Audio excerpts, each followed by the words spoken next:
레위기 11장. 하나님께서 모세와 아론에게 말씀하셨다. 이스라엘 백성에게 전하여라.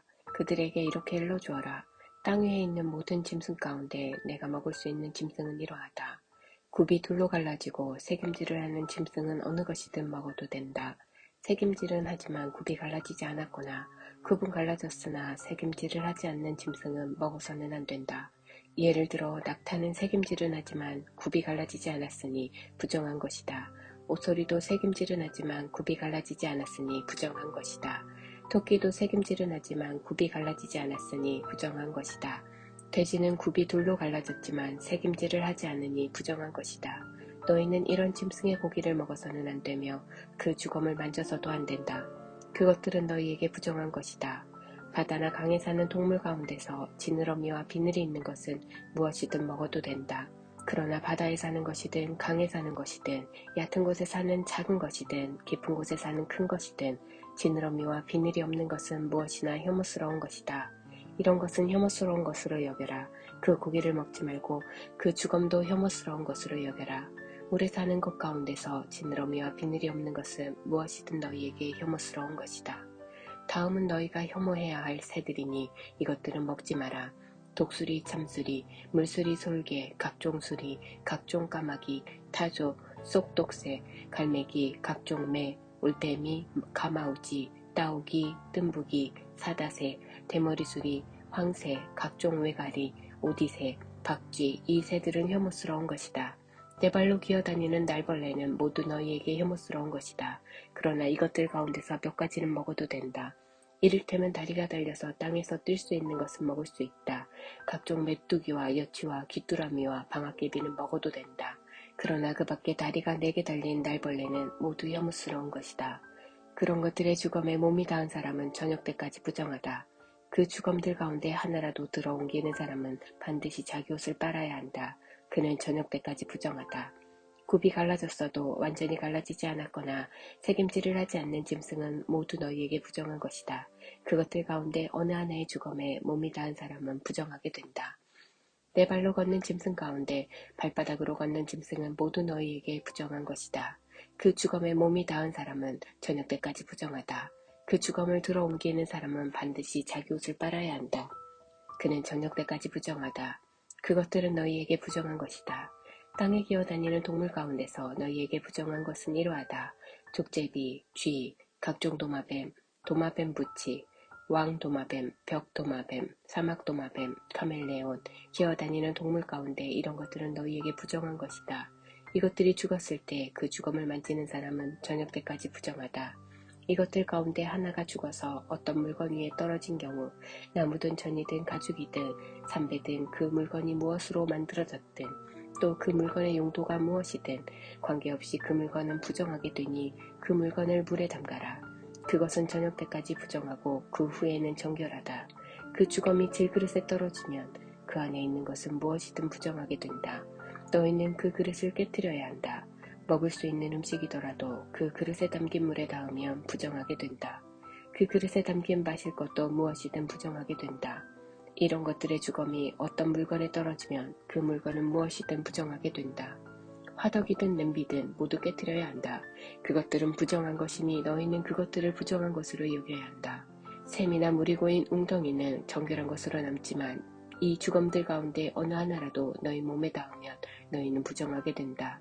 파종할 씨 위에 주검이 떨어져도 그 씨는 여전히 정결하다. 그러나 그 씨가 물에 젖어 있을 때 주검이 그 위에 떨어지면 너희는 그 씨를 부정한 것으로 여겨야 한다.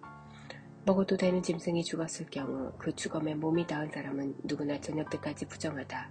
죽은 고기를 먹은 사람은 자기 옷을 빨아야 하며 저녁 때까지 부정하다. 그 주검을 들어 옮기는 사람도 자기 옷을 빨아야 하며 저녁 때까지 부정하다. 땅에 기어다니는 동물은 혐오스러운 것이니 먹어서는 안 된다. 배로 기어다니든 네 발로 기어다니든 여러 발로 기어다니든 땅에 기어다니는 동물은 먹지 마라.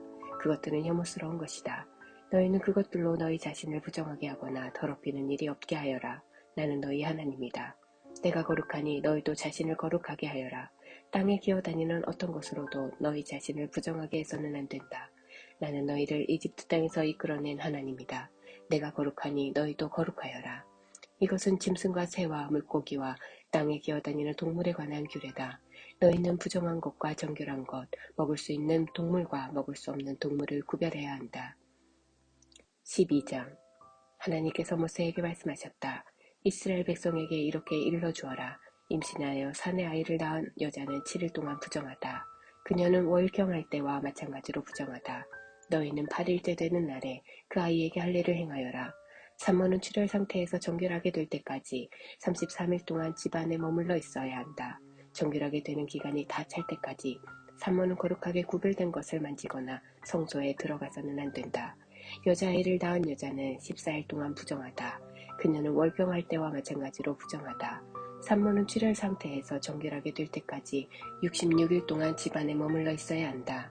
사내 아이를 낳았든 여자아이를 낳았든 정결하게 되는 기간이 다 차면 산모는 번제물로 바칠 1년 된 어린 양 한 마리와 속죄제물로 바칠 집 비둘기나 산 비둘기 한 마리를 회막입구로 가져와서 제사장에게 건네야 한다. 제사장은 그것을 받아 하나님에게 바쳐서 그녀를 위해 속죄해야 한다. 그러면 그녀는 출혈 상태로부터 정결하게 된다. 이것은 사내 아이나 여자아이를 낳은 산모에게 주는 규례다. 그녀가 어린 양 한 마리를 마련할 형편이 못되면 산비둘기 2마리나 집비둘기 2마리를 가져다가 하나는 번제물로 다른 하나는 속죄제물로 바쳐도 된다. 제사장이 그녀를 위해 속죄하면 그녀는 정결하게 된다. 13장. 하나님께서 모세와 아론에게 말씀하셨다. 어떤 사람의 피부에 부스럼이나 물집이나 번들거리는 얼룩이 생겨서 그 몸에 악성 피부병 증상이 보이면 그 사람을 제사장 아론이나 그의 아들들 가운데 한 제사장에게 데려가야 한다. 제사장은 그 피부의 상처를 살펴보아야 한다. 상처 부위의 털이 휘어지고 그 부위가 피부보다 들어가 보이면 그것은 전염성 있는 악성 피부병이다. 제사장은 그 상처를 살펴본 뒤에 그 사람을 부정하다고 선언해야 한다. 피부에 생긴 번들거리는 얼룩이 희기는 한데 피부에만 있는 것처럼 보이고 그 부위의 털이 휘어지지 않았으면 제사장은 그 사람을 7일 동안 격리시켜야 한다. 7일째 되는 날에 상처를 다시 살펴보아 상처가 덮어지지 않았다고 판단되면 제사장은 그를 다시 7일 동안 격리시켜야 한다. 7일째 되는 날에 다시 살펴보아 상처가 옅어지고 덮어지지 않았으면 제사장은 그 사람을 정결하다고 선언해야 한다. 그것은 해롭지 않은 뾰루지다. 그 사람이 집에 가서 자기 옷을 빨아 입으면 그는 정결하다. 그러나 제사장에게 몸을 보여서 정결하다고 선언을 받은 뒤에 상처가 덮어졌으면 그는 다시 제사장에게 돌아가야 한다. 제사장은 그를 살펴보아 상처가 퍼졌으면 그 사람을 부정하다고 선언해야 한다. 그것은 전염성이 있는 악성 피부병이다. 어떤 사람이 전염성이 있는 악성 피부병에 걸렸으면 반드시 그를 제사장에게 데려가야 하고 제사장은 그를 살펴보아야 한다. 피부에 흰 부스럼이 생겼는데 그 부위의 털이 휘어지고 부스럼이 골마 터졌으면 그는 만성 피부병이다. 제사장은 그를 부정하다고 선언해야 한다.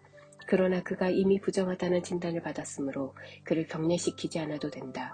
제사장이 보기에 악성 피부병이 그 사람의 머리끝에서 발끝까지 피부 전체를 덮었으면 제사장은 철저히 살펴보아야 한다. 피부병이 그 사람의 몸 전체를 덮었으면 제사장은 그 사람을 정결하다고 선언해야 한다. 상처 부위가 온통 휘어졌으므로 그 사람은 정결하다. 그러나 상처 부위가 골마 터져 고름이 흘러나오면 그 사람은 부정하다. 제사장은 골마 터진 부위를 살펴보고 그 사람을 부정하다고 선언해야 한다. 골마 터진 부위는 악성 피부병의 증거이므로 부정하다. 그러나 골마 터진 부위가 아무러 휘어졌으면 그 사람은 제사장에게 돌아가야 하고 제사장은 그를 다시 살펴보아야 한다. 상처 부위가 휘어졌으면 제사장은 그 사람을 정결하다고 선언해야 한다. 그는 정결하다. 어떤 사람이 피부에 종기가 생겼다가 나았는데 종기가 있던 자리에 흰 부스럼이나 번들거리는 희붉은 얼룩이 생겼으면 그는 제사장에게 가서 자기 몸을 보여야 한다. 상처가 깊어지고 상처 부위에 털이 휘어졌으면 제사장은 그를 부정하다고 선언해야 한다. 그것은 종기에서 발생한 악성 피부병이다. 그러나 제사장이 살펴보아 상처 부위에 털이 휘지 않고 상처도 깊지 않고 수그러들었으면 제사장은 그를 7일 동안 격리시켜야 한다. 그러고도 상처가 피부에 넓게 퍼졌으면 제사장은 그를 부정하다고 진단해야 한다. 그것은 전염병이 있는 병이다. 그러나 번들거리는 얼룩이 더 퍼지지 않고 그대로이면 그것은 종기로 인해 생긴 흉터일 뿐이다. 제사장은 그를 정결하다고 선언해야 한다. 어떤 사람이 피부에 화상을 입었는데 된 자리에 희붉은 얼룩이나 번들거리는 흰 얼룩이 생겼으면 제사장은 그것을 살펴보아야 한다. 얼룩 부위에 난 털이 휘어지고 그 부위가 피부보다 들어가 보이면 화상 부위에 악성 피부병이 생긴 것이다. 제사장은 그를 부정하다고 선언해야 한다. 그것은 전염성이 있는 악성 피부병이다. 그러나 제사장이 살펴보아 얼룩 부위에 털이 휘지 않고 그 부위가 피부보다 들어가 보이지 않고 옅어졌으면 제사장은 그를 7일 동안 격리시켜야 한다. 7일째 되는 날에 제사장은 그를 다시 살펴보아야 한다. 그때까지 얼룩이 피부에 퍼졌으면 제사장은 그를 다시 부정하다고 진단해야 한다. 그것은 전염성이 있는 악성 피부병이다. 그러나 그때까지 얼룩이 같은 부위에 머물러 더 퍼지지 않고 수그러들었으면 그것은 화상으로 부풀어 오른 것일 뿐이다. 그것은 화상으로 생긴 흉터이니 제사장은 그를 정결하다고 선언해야 한다. 남자든 여자든 머리나 턱에 피부병이 생기면 제사장은 병의 상태를 진단해야 한다. 상처 부위가 피부보다 들어가 보이고 그 부위에 털이 누렇고 가늘면 제사장은 그 사람을 부정하다고 선언해야 한다. 그것은 전염성이 있는 피부병인 백선이다. 그러나 제사장이 백선이 난 자리를 살펴보아 상처 부위가 피부보다 들어가 보이지 않고 그 부위에 털이 검지 않으면 제사장은 그 사람을 7일 동안 격리시켜야 한다. 7일째 되는 날에 제사장은 상처 부위를 다시 살펴보아 백선이 퍼지지 않았고 백선 부위에 털이 누렇지 않으며 그 부위가 피부보다 들어가 보이지 않으면 그는 백선이 난 자리만 제외하고 털을 모두 밀어야 한다. 제사장은 그를 다시 7일 동안 격리시켜야 한다. 백선이 퍼지지 않았고 백선 부위가 피부보다 들어가 보이지 않으면 제사장은 그를 정결하다고 선언해야 한다. 그 사람이 집에 가서 자기 옷을 빨아 입으면 그는 정결하다. 그러나 그 사람이 정결하다고 선언받은 뒤에 다시 백선이 퍼지면 제사장은 그 부위를 다시 살펴보아야 한다. 백선이 피부에 퍼졌으면 누런 털을 찾아볼 필요도 없이 그 사람은 부정하다. 그러나 제사장이 보기에 백선이 더 진행되지 않았고 그 부위에 검은 털이 자라기 시작했으면 백선이 나은 것이다. 그 사람은 정결하니 제사장은 그를 정결하다고 선언해야 한다. 남자든 여자든 피부에 번들거리는 얼룩이나 번들거리는 흰 얼룩이 생기면 제사장은 그것을 살펴보아야 한다. 얼룩이 희끗하면 그것은 피부에 생긴 뾰루지일 뿐이니 그 사람은 정결하다. 어떤 사람이 머리카락이 빠져 대머리가 되어도 그는 정결하다. 앞머리카락이 빠지면 그저 대머리일 뿐 그는 정결하다. 그러나 두피나 이마에 희붉은 상처가 생기면 그것은 악성 피부병에 걸렸다는 뜻이다. 제사장은 그 상처를 살펴보아야 한다. 두피나 이마에 생긴 상처가 악성 피부병에 걸린 상처처럼 희붉게 보이면 그는 악성 피부병에 걸린 것이므로 부정하다. 제사장은 그의 머리에 생긴 상처로 인해 그를 부정하다고 선언해야 한다. 악성 피부병에 걸린 사람은 누구든지 찢어진 옷을 입고 머리를 풀되 빗질을 하지 말아야 한다. 또한 그는 윗입술을 가리고 부정하다 부정하다 하고 외쳐야 한다. 그 상처가 없어지지 않는 한 그는 계속해서 부정할 것이다. 그 사람은 진 밖에서 따로 살아야 한다. 털옷이나 못이나 털로 짠 직물이나 편물이나 가죽이나 가죽 제품에 악성 곰팡이가 피어 반점이 생기면 또는 옷이나 가죽이나 직물이나 편물이나 가죽으로 만든 어떤 것에 푸르스름하거나 붉으스름한 반점이 생기면 그것은 악성 곰팡이가 피었다는 표시다. 그것을 제사장에게 보여야 한다. 제사장은 그 반점을 살펴보고 곰팡이가 핀 물건을 7일 동안 압류해 두어야 한다. 7일째 되는 날에 제사장은 그 반점을 다시 살펴보아야 한다. 직물이나 편물이나 가죽 소재의 옷에 반점이 퍼졌으면 그것은 쉽게 없어지지 않는 악성 곰팡이의 반점이니 그 천이나 가죽은 부정하다. 제사장은 그 옷을 불살라야 한다. 그것은 쉽게 없어지지 않는 악성 곰팡이니 불에 태워버려야 한다. 그러나 제사장이 살펴보아 반점이 옷에 퍼지지 않았으면 제사장은 그 옷의 주인에게 반점이 있는 옷을 빨게 하고 그것을 다시 7일 동안 압류해 두어야 한다. 옷을 빤 뒤에 제사장은 다시 살펴보아야 한다. 반점이 퍼지지 않았더라도 반점의 모양이 바뀌지 않았으면 그 옷은 여전히 부정하다. 곰팡이가 옷 안쪽에 피었든 바깥쪽에 피었든 그 옷은 불에 태워버려야 한다. 그 옷을 빤 뒤에 반점이 수그러들었으면 제사장은 반점이 있는 부분을 잘라내야 한다. 하지만 그렇게 하고도 반점이 다시 나타나면 그것은 새로 생겨난 것이니 반점이 생긴 것은 모두 불에 던져버려라. 그러나 한 번 빨아서 옷에서 반점이 완전히 사라졌으면 한 번 더 빨아야 한다. 그러면 정결하게 된다. 이것은 털옷이나 못이옷이나 직물이나 편물이나 온갖 가죽 제품에 악성 곰팡이 반점이 생겼을 때 그것이 정결한지 부정한지를 결정하기 위한 규례다.